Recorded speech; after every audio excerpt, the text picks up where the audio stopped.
Asia ছিন্নমূল মানবাধিকার বাস্তবায়ন ফাউন্ডেশনের গাজীপুর সিটি কমিটি উদ্বোধন করেন ভাষণ মৃত্যু বিএনপির সাধারণ সম্পাদক মনিরুল ইসলাম মনির।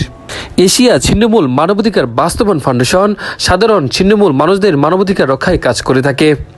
এ সময় এশিয়া ছিন্নমূল মানবাধিকার বাস্তবায়ন ফাউন্ডেশন চেয়ারম্যান মোহাম্মদ দুলাল মিয়া বলেন, আমরা গাজীপুরে সিটি কমিটি দিয়েছি এবং তাদেরকে বলবো, ছিন্নমূলদের অধিকার ফাউন্ডেশনটি ছিন্নমূল, পথ শিশু, অসহায় এবং সুবিধা বঞ্চিত মানুষের মানবাধিকার রক্ষার জন্য ও উন্নয়নের জন্য কাজ করার জন্যে।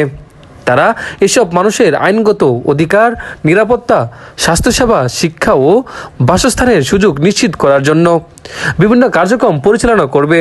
সামাজিক সচেতনতা বৃদ্ধি, সমাজে ছিন্নমূলদের অধিকার ও তাদের প্রতি বৈষম্য অবহেলা সম্পর্কে সচেতনতা সৃষ্টি করে, যাতে সাধারণ মানুষ তাদের অধিকার বুঝতে পারে এবং সহানুভূতি ও সমর্থন বৃদ্ধি পায়।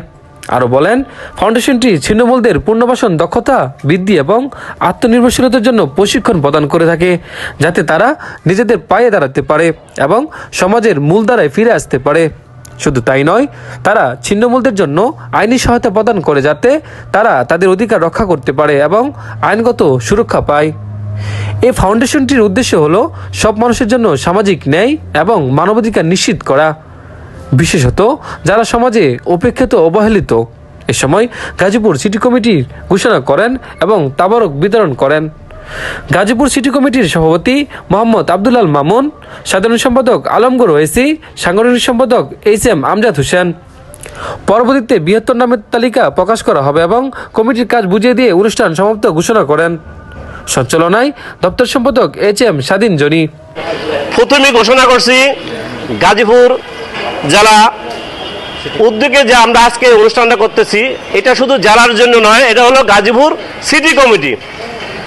আর এই এশিয়া ছিন্নমূল বাস্তবায়ন ফাউন্ডেশনের কার্যক্রম কি সেটা আমরা নামাজের মূল পরে আমরা চলে যাব, অনুষ্ঠানের মূল পূর্বে বলে দিব।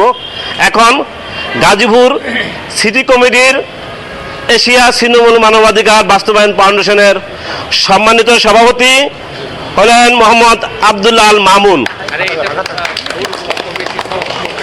সাধারণ সম্পাদক মোহাম্মদ আলমগীর ওয়েসি, সাংগঠনিক সম্পাদক MA আহমদ হোসেন, আমজাদ হোসেন, সাংগঠনিক সম্পাদক SM আমজাদ হোসেন।